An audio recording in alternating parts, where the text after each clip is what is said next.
sometimes you want to reach out to us and see what the fam has to say. How could you handle a situation? That's what the DM Dilemma is all about. Slide into our DMs if you've got something happening that you could use some advice about. Adam, the letter N, Allison, on Instagram, if you would like to DM us the way Burnout Brenda did.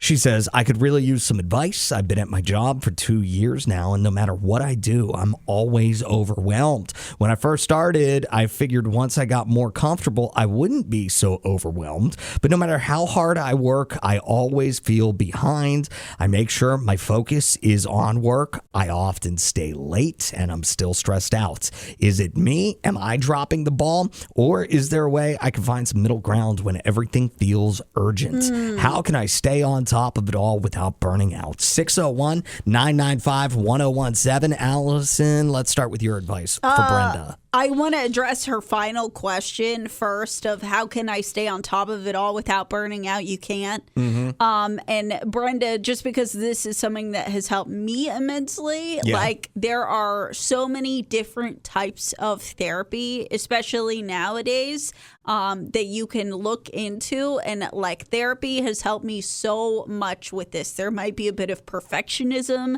that you're dealing with where it's like, I want to be great at all of it. I want to be a great person. I want to be a great worker. Well, if you try to do all of that and keep all this plate spinning at the same time, you're going to burn out. You're going to have chronic stress, and that's going to take a toll on you. And you don't deserve that, Brenda. So I would really suggest reaching out, trying to find someone that you feel comfortable talking with, who can kind of help you navigate all the things that are causing you to feel like you need to stay on top of everything. When we get a DM like this, it is such a great reminder of how thankful I am for you, because I am privileged. Like, even if I am overwhelmed at work, at the end of the day, I'm doing something that I love. And I wouldn't get to do that if you weren't listening. So thank you so much. But Brenda, I have been there. I've been in a job where I didn't love it. I was a dairy manager at a grocery store for a couple of years, pandemic times and everything like that. And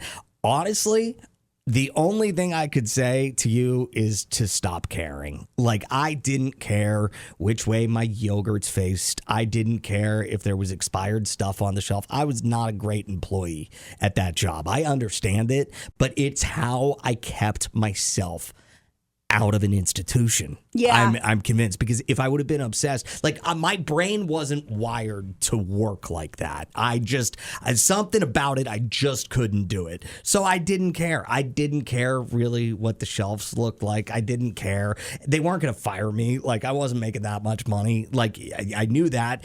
If you're as hard of a worker as it sounds like you are, they're not going to fire you, even if you do take a step back and say, you know what, I can't allow this to stress me out so much. I just need to stop caring. If the TPS reports don't get done, they don't get done. They'll still be there next week whenever I come back. But I'm not going to. And stop thinking about work on the weekends, Brenda. Don't do that. Like, once 5 o'clock on Friday hits, you're not thinking about work again until about half an hour after you arrive on Monday. I will agree. Like, it sounds like Brenda needs to find some things that bring her joy outside of work so she can make sure she's prioritizing those things as well. But something that you've said, like, would your advice be the same? What if Brenda doesn't hate this job? What if she likes this job? It's just very stressful because she's trying to be great at it. Would your advice still be the same? Quiet, quit, stop caring?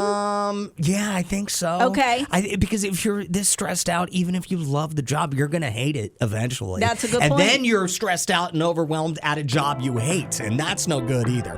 What would you say for Brenda? How do you deal with burnout? This comment from Zach on our DM Dilemma really got me thinking about another phrase. It's Y101, Adam and Allison. We just shared Burnout Brenda's story. She's got a job. She works so hard at it.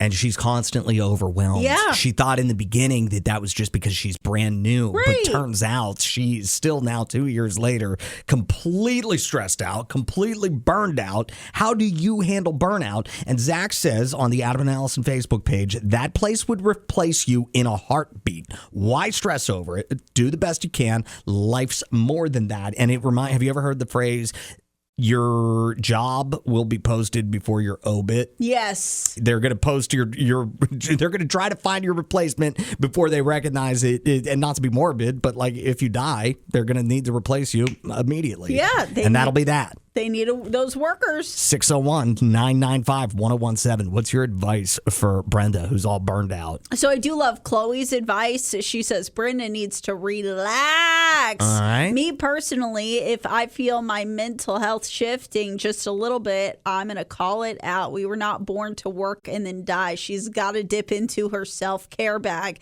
She says in her self-care bag is taking care of yourself. Go to the nail shop, get your hair done, get a massage. Self-care. There you go, Chloe. And I agree with Chloe. I'm all over all that stuff, but some of that stuff expensive, getting your nails done, getting your hair done. So, I mean, sometimes it's as simple as taking a walk outside, cooking a meal for yourself, just taking care of yourself like you would a little kid. Now, we do have an expert on the Why Would I Want text line at 601-995-1017. Ellie says, mental health therapist here. There's no magic answer, but focusing on stress management in the evening is very effective for increasing our stress tolerance. Ooh. This could look like leaving work, doing something you love after work, doing a 10-minute YouTube workout when you get home, being present with loved ones, eating a good meal.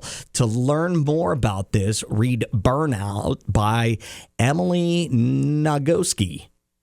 Emily Nagoski, I think is how you say that. I hope.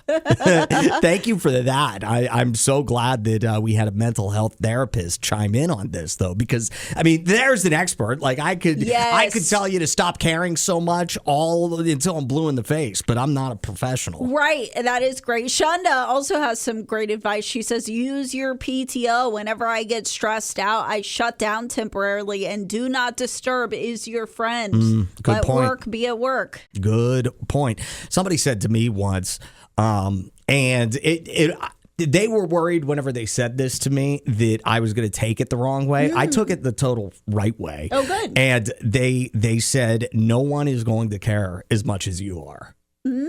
So that just made me care about things less. And it's like, all right, well, if so-and-so is going to be an idiot and not stress about it, like, why should I be so stressed about it? Yeah, that's a good point. You can't take on other people's burdens if they're not going to take them on themselves. Good conversation about the DM dilemma. Adam and Allison in the morning.